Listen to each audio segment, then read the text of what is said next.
Play out for the National Republican Party. With me now, Matt Schlapp, former political director for President George W. Bush. Matt, great seeing you. Great to be with you, Jose. Help our viewers understand what's going on and why is this happening now in the GOP primary? Well, it's a function of having 16 candidates, Jose, and you have candidates that are come from every stripe of our party. And you had Ben Carson after this weekend with his opinions on whether or not there should be a Muslim president. I think you have to the other candidates saying, hey, we have religious pluralism in this country, and you ought to have the right to practice whatever religion you want. And if you want to run for president, fantastic.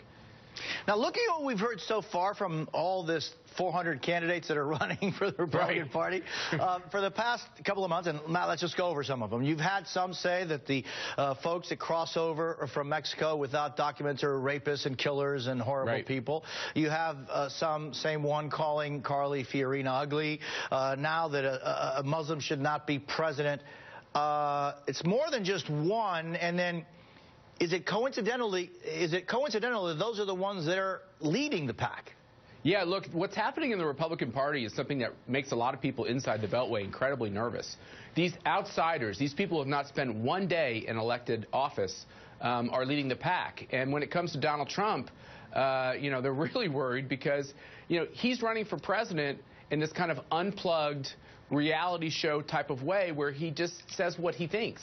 And the strange thing is that's resonating. But I don't think that's just a Republican phenomenon. I think if you look at the Democratic side, their chosen candidate, Hillary Clinton, who's very scripted, seems to be losing out to Bernie Sanders, who just is telling people what they want to hear. So I think in American politics, there's this authenticity that people like. True, Matt. People like authenticity, but it's what that authenticity says that then matters, because it's not just what you get out of someone, it's what they're saying that makes it matter.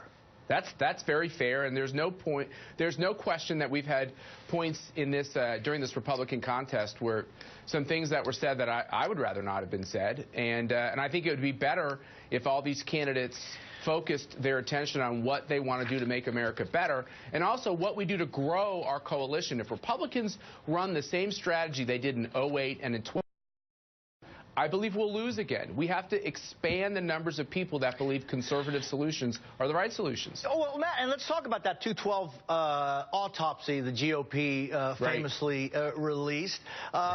Did anybody in the party read it? Yes. Yeah, a lot of people read it. And none of the candidates, apparently, or very few of the candidates did, and the ones that did apparently aren't doing very well. Jose, you know this, which is the RNC has an important role to play, but it's a smaller role because of the way campaign finance rules have been changed. And these super PACs have taken their place to a large extent. And so these candidates, guess what? They're doing it the way they want to do it, which is one of the reasons we have so many candidates. There's no centralized control over our democratic nominating process, and I actually think that's a good thing.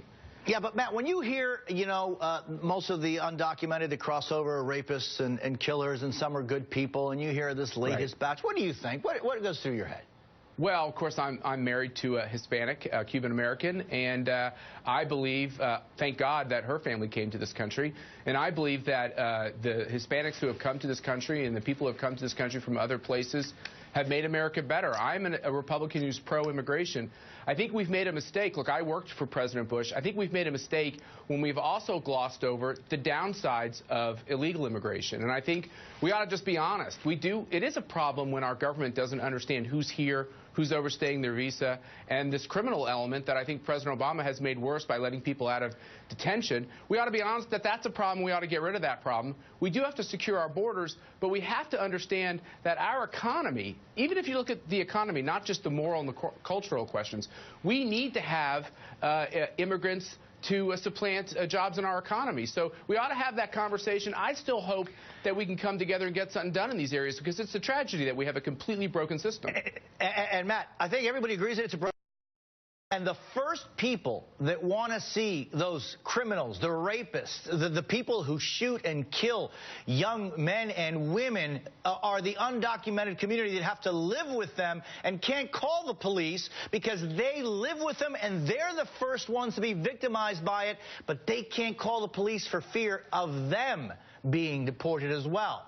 Something could be done, and both sides agree it's broken. Yeah, but I agree with that. But, you know, the simple fact is this. We have to be careful with lawlessness in our society. And we have to find a way. Look, what I've noticed is I worked for President George W. Bush, and I'm listening to Donald Trump. And you know what President George W. Bush said, who all the pro-immigration crowd said had a great plan? He said people should pay their fines, put in their paperwork, go home, and that those who were seen as someone we wanted to bring back would go through an expedited process. They called it a touchback.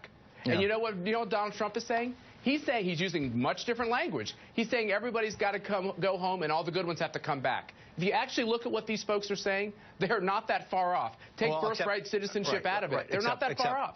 You know, President Bush never said deport them all en masse. You're right. No, you're right. The language is different. The language is different. Not only is the language different, Matt, the fact of deporting 11.5 million people that have U.S.-born children, many of them, and that those kids would also be deported to a country they've never been to, boy, is that different. But no, Jose, I'm not advocating. I know you're not, but I just wanted to point out. I'm just saying George W. Bush said the same thing in his bipartisan plan, which was that everybody had to do a touchback. Everybody had to go home, and then they could come back. Matt Schlapp, thank you very much.